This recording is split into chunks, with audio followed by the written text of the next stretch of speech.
Insulin. Insulin secrete होता है कहां से? फिर से बात कर लेते हैं, पैनक्रियाज से। पैनक्रियाज में कहां से? पैनक्रियाज में तो ये हेटेरोक्राइन ग्लैंड है। हेटेरोक्राइन ग्लैंड होने की वजह से इसमें एक्सोक्राइन पार्ट भी होता है और इंडोक्राइन पार्ट। एक्सोक्राइन पार्ट होता है 99% और 1% पार्ट होता है क्या? Endocrine part. इंडोक्राइन पार्ट जो होता है उसे हम बोलते हैं आइलेट्स ऑफ लैंगरहैंस, जिसमें कई तरीके का सेल्स होता है। कौन कौन? Alpha cell, beta cell, gamma cell या डेल्टा सेल्स और last PP cells. Alpha cell secrete करता है क्या? Alpha cell glucagon, beta cells insulin, delta cell कौन सा? सोमैटोस्टेटिन और PP cell pancreatic polypeptide. Pancreatic polypeptide याद रखिएगा, ठीक है। आज हम जो अभी बात करने जा रहे हैं कि जब हमारे बॉडी में इंसुलिन का अमाउंट घट जाए, जब हमारे बॉडी में इंसुलिन का अमाउंट घट जाए तब क्या क्या घटना घटेगा, ठीक है, इस पे चर्चा करने जा रहे हैं। तो इंसुलिन का अमाउंट जब हमारे बॉडी में घट जाएगा तो वैसे तो किसी भी हार्मोन का सिक्रीशन कम होना बॉडी में कहलाएगा हाइपो सिक्रीशन, यानी हाइपो का मतलब कम और सिक्रीशन। तो जब हमारे बॉडी में इंसुलिन का अमाउंट घट जाएगा तो जाहिर सी बात है कि ब्लड में ग्लूकोज का लेवल क्या हो जाएगा? बढ़ जाएगा। और ऐसे कंडीशन को हम बोलते हैं कौन सा डिजीज? शुगर डिजीज नहीं, शुगर डिजीज। क्या बोलते हैं उसको? Sugar disease. और बायोलॉजिकल टर्म में इसे हम क्या बोलते हैं? Diabetes mellitus. डायबिटीज मेलिटस याद रखिएगा। शुगर डिजीज को हम लोग क्या कहते हैं? Diabetes mellitus. होता क्या क्या है? जब इंसुलिन का अमाउंट हमारे ब्लड में घटेगा due to low secretion of the insulin by the beta cells, glucose का लेवल क्या होता चला जाएगा? ब्लड वेसल्स में बढ़ता चला जाएगा। तो जब amount of sugar in blood बढ़ जाए ड्यू टू लो इंसुलिन तो ऐसे घटना को हम बोलते हैं हाइपर ग्लाइसेमिया। हाइपर का मतलब ज्यादा, ग्लाइसेमिया का मतलब ग्लूकोज, यानी ब्लड में जब ग्लूकोज का अमाउंट हद से ज्यादा बढ़ जाए, this is due to the low insulin, तब वैसे कंडीशन को हम बोलते हैं हाइपर ग्लाइसेमिया। हाइपर ग्लाइसेमिया कभी भी पूछा जाए तो बता दीजिएगा। अब देखिए हमारे बॉडी में शुगर का जो लेवल है वो नॉर्मल कंडीशन में कितना होना चाहिए? एक हेल्दी मनुष्य में, ह्यूमन बीइंग में 90 टू कितना होता है? 110 मिलीग्राम पर 100 ml ब्लड के हिसाब से शुगर का लेवल होता है। इस चीज को मेंटेन करने का काम करता है इंसुलिन। लेकिन जब हमारे बॉडी में इंसुलिन का प्रोडक्शन क्या हो जाए? इंसुलिन का प्रोडक्शन लो हो जाए, कम हो जाए, तो वैसे कंडीशन में शुगर का लेवल बढ़ जाएगा कितना? मोर देन 180 मिलीग्राम पर 100 ml। कहने का मतलब कि आपके ब्लड जो 100 ml है उसमें यदि शुगर का मात्रा कितना हो जाए? ग्लूकोज का 180 मिलीग्राम हो जाए तो वैसे कंडीशन को हम कहेंगे कि उसे क्या हो गया? डायबिटीज मेलिटस हो गया है, ठीक है। तो डायबिटीज मेलिटस होने के बाद उसके बॉडी में क्या क्या चेंजिंग आएगा? तो एक्सेस शुगर इन ब्लड जब होगा तो शुगर रन करता हुआ पहुंचेगा कहाँ? किडनी के पास। तो एक्सक्रीटेड थ्रू द किडनी इन किसमें? यूरिन में, यानी शुगर, एक्सेस शुगर चला जाएगा कहाँ? यूरिन में। तो जब यूरिन में शुगर का अमाउंट मिलना शुरू हो जाए तो वैसे कंडीशन को बोलते हैं ग्लाइकोसूरिया। ग्लाइकोसूरिया। यदि किसी के यूरिन में, यानी कोई यूरिनेशन कर रहा हो और वैसे सिचुएशन में उसके यूरिन के जरिए क्या हो रहा हो? बाहर शुगर आ रहा हो, तो वैसे डिजीज को, वैसे कंडीशन को हम बोलेंगे ग्लाइकोसूरिया। ग्लाइकोसूरिया। आगे देखिए, फिर ऐसे कंडीशन में क्या होगा? जब यूरिन में शुगर का अमाउंट बढ़ेगा, समझ गए, तो वैसे में क्या होगा कि amount of water increases in the urine, क्योंकि शुगर को निकालने के लिए किडनी से उसके पानी का जरूरत ज्यादा पड़ेगा। समझ गए ना। तो पानी का जब ज़्यादा जरूरत पड़ेगा तो वैसे सिचुएशन में बार बार उसका यूरिनरी ब्लैडर भर जाएगा उस व्यक्ति को, और बार बार उसे जाना पड़ेगा क्या, यूरिनेशन के लिए जाना पड़ेगा। तो जब बार बार इंटरवल घट जाएगा, जो व्यक्ति 3 घंटा 4 घंटा पर एक बार जाता था यूरिनेशन के लिए, पेशाब करने के लिए, वो जाने लगेगा घंटे घंटे, समझ गए। तो घंटे घंटे यानी कम टाइम पे जाना, ये कहलाएगा कौन, पॉलीयूरिया, समझ गए ना। यूरिनेशन का इंटरवल जब घट जाए तो उसे हम कहते हैं पॉलीयूरिया। अब पानी ज्यादा से ज्यादा बॉडी से बाहर आ रहा है तो प्यास भी लगेगी, एक्सेसिव थ्रस्ट भी होगा।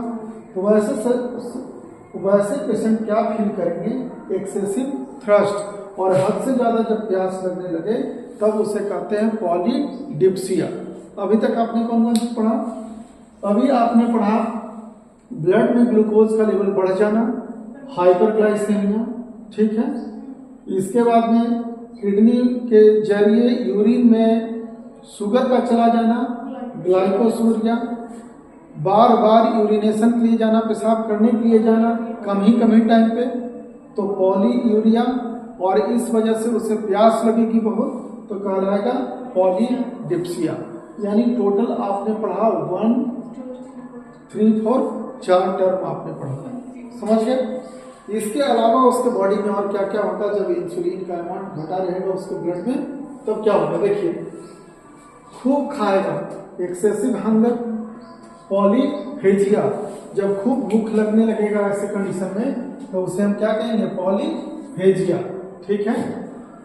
आपको पता है कि इंसुलिन क्या करता है कि फैट को ग्लूकोज में तोड़ने से रोक देता है। इंसुलिन रोकता है, इंसुलिन क्या करता है, रोकता है। लेकिन जब इंसुलिन हमारे ब्लड में नहीं रहेगा तो ज्यादा से ज्यादा फैट टूटना क्या हो जाएगा, शुरू। तो सबका सब ग्लूकोज थोड़े देगा, अलग अलग भी चीज तो बनाएगा। जैसे हम किसी भी प्रोडक्ट को बनाते हैं तो उसका बाई प्रोडक्ट भी तो बनता है। तो ग्लूकोज बनाने के चक्कर में ये बनाने लगेगा एसीटोन, एसिटोएसिटिक एसिड और बीटा हाइड्रोक्सी ब्यूटाइनेट, ये सब कीटोन बॉडीज है। इसमें कौन सा फंक्शनल ग्रुप होता है, ketone, acetone, acetoacetic acid, beta hydroxy butanate. कब, due to active and incomplete decomposition of the fat, कहाँ, फैटी टिश्यूज में। तो कीटोन बॉडीज का बनना क्या हो जाएगा, शुरू। सोच लीजिए, जब इंसुलिन का अमाउंट हमारे ब्लड में घटेगा, कब घटेगा, जब उसका प्रोडक्शन कम होगा, यानी हाइपोसिक्रेशन होगा। वैसे सिचुएशन में जो फैटी टिश्यूज में जो फैट जमा है वो टूटना क्या हो जाएगा, शुरू, क्योंकि इंसुलिन उसे टूटने से रोकता है और टूट करके क्या बनाएगा, बहुत सारा जहरीला पदार्थ। कौन सा, acetone, acetoacetic acid, beta hydroxy ब्यूटाइनेट। तो इन सबों को हम कहेंगे कीटोन बॉडीज। तो हमारे बॉडी का हानि होगा। नेक्स्ट, कीटोन बॉडीज के बनने के प्रोसेस को हम बोलते हैं कीटोएसिडोसिस। क्या बोलते हैं इसे, कीटोएसिडोसिस, ठीक है। यानी जब इंसुलिन का लेवल घटेगा तो हो जाएगा ketoacidosis. Excretion of toxic ketone bodies through urine, यदि यही कीटोन बॉडीज यूरिन के थ्रू बाहर आने लगे तो ऐसे घटना को हम बोलते हैं कीटोनूरिया, समझ गए। ऐसे को बोलते हैं कीटोनूरिया। तो फाइनली जब हमारे ब्लड में इंसुलिन का अमाउंट घट जाता है, ठीक है, तो सबका समरी नीचे लिख दिए हैं, कीटोएसिडोसिस हो जाएगा, ठीक है। डिहाइड्रेशन होगा, हमारे शरीर में पानी की क्या हो जाएगी, कमी हो जाएगी। और हाइपरग्लाइसेमिया यानी ब्लड में ग्लूकोज का लेवल क्या हो जाएगा, बढ़ जाएगा। जब ये तीनों कंडीशन हमारे ब्लड बॉडी में हो रहा हो तो वैसे कंडीशन में जो पेशेंट है, पेशेंट कब कहेंगे, जब बीमारी हो गया तो पेशेंट कहेंगे, पेशेंट चला जाएगा कोमा में। कोमा यानी अनकॉन्शियस हो जाएगा, उसको चेतना नहीं रहेगा। ऐसे को हम बोलते हैं डायबिटिक कोमा। ऐसे को क्या बोलते हैं, डायबिटिक कोमा बोलते हैं। और इतना खतरनाक होता है कि शुरू में तो पेशेंट अनकॉन्शियस हुआ, और हो सकता है कि ट्रीटमेंट नहीं किया जाए तो उसका क्या हो सकता है, डेथ भी हो सकता है। तब हम ट्रीटमेंट कैसे करते हैं? तब बाहर से जो आर्टिफिशियली बना हुआ बेल्टिंग जो बनाए थे, समझ गए ना, इली लिली कंपनी इससे बनाती है, तो इंसुलिन जो बना हुआ जो बाजार में मिलता है उसको सब क्यूटिनियसली लेते हैं, स्किन के नीचे लेते हैं, मुंह से काहे नहीं खाते हैं, मुंह में खाएंगे इंसुलिन तो पचा जाएंगे, तो इंसुलिन इंसुलिन न रहेगा, इंसुलिन कुछ और बन जाएगा। तब हम लोग क्या करते हैं, सब क्यूटिनियसली लेते हैं, स्किन के जस्ट नीचे उसका हम बार बार सुई लेना पड़ता है।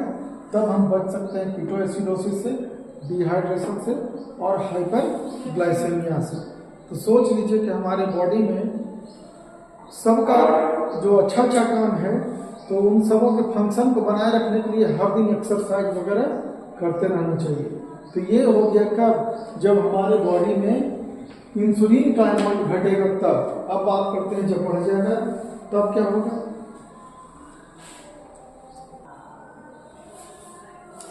जब इंसुलिन का क्या हो जाएगा, अभी हम देख रहे थे कौन सा, हाइपोसिक्रेशन। यदि हमारे बॉडी में हाइपर सिक्रेशन होने लगे इंसुलिन का, ज्यादा अमाउंट में सिक्रेट होने लगे, तो ऐसे कंडीशन को बोलते हैं हाइपर इंसुलिनिज्म, हाइपर इंसुलिनिज्म। ठीक है, होगा क्या ऐसे कंडीशन में? देखो इंसुलिन का काम क्या है, इंसुलिन का काम है, इंसुलिन का काम है कि ग्लूकोज के लेवल को, ग्लूकोज को बदल देना किस चीज में, ग्लाइकोजन में। ग्लूकोज को बदल देगा किस चीज में, ग्लाइकोजन में। ठीक है, तो मान लो कि किसी के ब्लड में खूब ग्लूकोज है, ग्लूकोज है और इंसुलिन का अमाउंट बढ़ गया है, तो ये जितना ग्लूकोज है वो बदलने लगेगा किस चीज में, ग्लाइकोजन में, और ये सब सेल में जमा होने लगेगा। तो वैसे कंडीशन में ब्लड में ग्लूकोज का लेवल क्या हो जाएगा, घट जाएगा। तो amount of glucose in blood क्या हो जाएगा, घट जाएगा। और अमाउंट जब ब्लड का अमाउंट ग्लूकोज का जब ब्लड में घट जाए तो ऐसे कंडीशन को बोलते हैं हाइपोग्लाइसेमिया, हाइपोग्लाइसेमिया। जबकि इंसुलिन जब नहीं बन रहा था तब हो जा रहा था हाइपरग्लाइसेमिया, और अब क्या हो गया, हाइपोग्लाइसेमिया। लेवल घटेगा ग्लूकोज का तो बॉडी डिमांड बढ़ाएगा उसका, तो डिमांड ऑफ ग्लूकोज क्या हो जाएगा, बढ़ जाएगा, हद से ज्यादा बढ़ेगा। ठीक है, तो डिमांड ऑफ ब्लड जब बढ़ेगा आपको, तो हर एक डिमांड ऑफ ग्लूकोज हर एक सेल में बढ़ जाएगा, हर एक सेल में बढ़ेगा। लेकिन आपको पता है कि इंसुलिन से प्रभावित कौन कौन नहीं होता है, नर्वस सिस्टम, रेटिना ऑफ आई पीछे बताए थे, सोमैटिक सेल और जेनिटल एपिथेलियम। होगा क्या, सारे सोमैटिक सेल में ग्लूकोज ग्लाइकोजन में कन्वर्ट होना शुरू हो जाएगा, तो ग्लूकोज नर्वस सिस्टम को नहीं मिल पाएगा, ग्लूकोज नर्वस सिस्टम को मिल नहीं पाएगा। अब यही सोचो कि जब ग्लूकोज नर्वस सिस्टम को नहीं मिलेगा तो एनर्जी नहीं मिलेगा उसको, क्योंकि ग्लूकोज टूटता है CO2 में, H2O में और एनर्जी देता है। तो ब्रेन को जब एनर्जी नहीं मिलेगा तो ब्रेन क्या होगा, अनकॉन्शियस, बेहोश होगा कि नहीं होगा।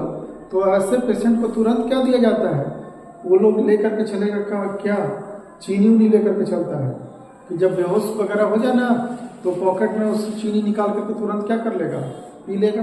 या कोई व्यक्ति वैसे रोड पे बेहोश है तो लोग चेक करता है कि पॉकेट में चॉकलेट वगैरह है कि नहीं, मुंह में देने से तुरंत उसको ग्लूकोज मिलेगा ब्रेन को, और ब्रेन से उसको एनर्जी मिलेगा, तुरंत होश में आ जाएगा। ठीक है, तो इंसुलिन बढ़ने पे देखिए कि क्या क्या घटना होता है। तो अभी कई तरीके का बीमारियां पड़िएगा।